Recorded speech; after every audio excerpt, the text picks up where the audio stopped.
AZSA. This week we're going to be talking about plant maintenance and how to keep your indoor plants healthy. So let's get growing.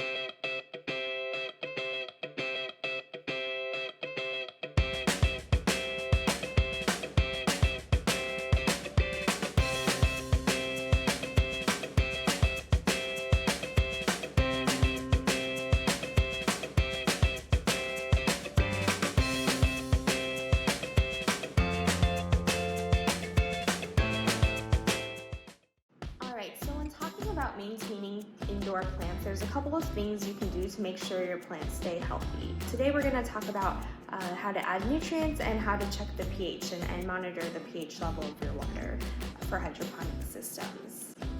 So as far as nutrients go, you have a lot of options. You can there are a ton of options online that you can just order. You can purchase from a specialty retailer or just generic hardware store like Home Depot or Lowe's. So this is one example of nutrients that can be purchased online, and we got these on Amazon.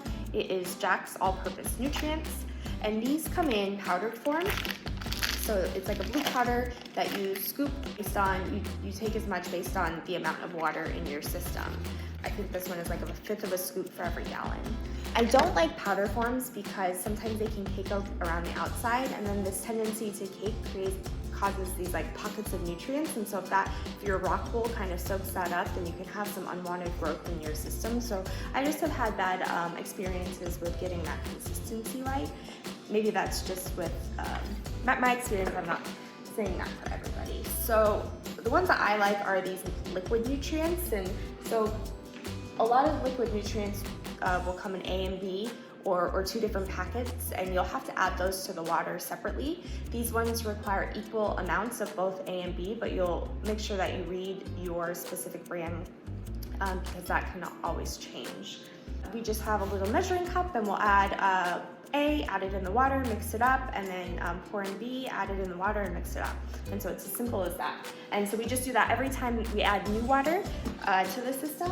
One thing that I have learned is if you, we've been mainly talking about indoor gardens, but if you do use outdoors, these hydroponic or aeroponic systems outdoors, you want to reduce the amount of nutrients you're using, because oftentimes evaporation will cause the water to be used outside of the plants, and so the nutrient concentrations can get really high in that water as it's evaporating. And if you're adding nutrients every time you add water, they can really build up. So just a word to the wise, something to take into consideration.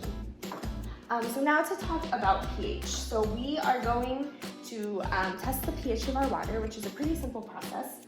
Similarly to the nutrients, you can buy pH testing kits online on Amazon, specialty retailers, and I think they're pretty easy to find. So in order to test the pH, you're going to have to take a sample of water, and the instructions on wherever you get the pH kit will probably be pretty specific, and they're going to want you to take a certain sample size of water and add a certain number of drops of the pH tester. And you want to make sure that you stick to this as closely as you can, because the test has been developed around these proportions, and so it can really throw it off if you have too much of one or not enough of the other. So we're going to take a sample size of 5 milliliters, and to this 5 milliliters, we're going to add 5 drops of water. So,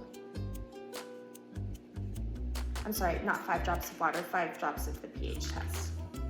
So it is turning this kind of olive greenish color. And so this pH test kit comes with a handy-dandy little guide here to help show what your pH is at. So you can take your sample and kind of compare it. So it looks like we're maybe, let's see, maybe falling in this yellow-greenish, dark greenish range. And that's about the place you want to aim for, is this high 5.5 to 7 pH. So somewhere around here is really where most plants can agree upon and grow pretty well.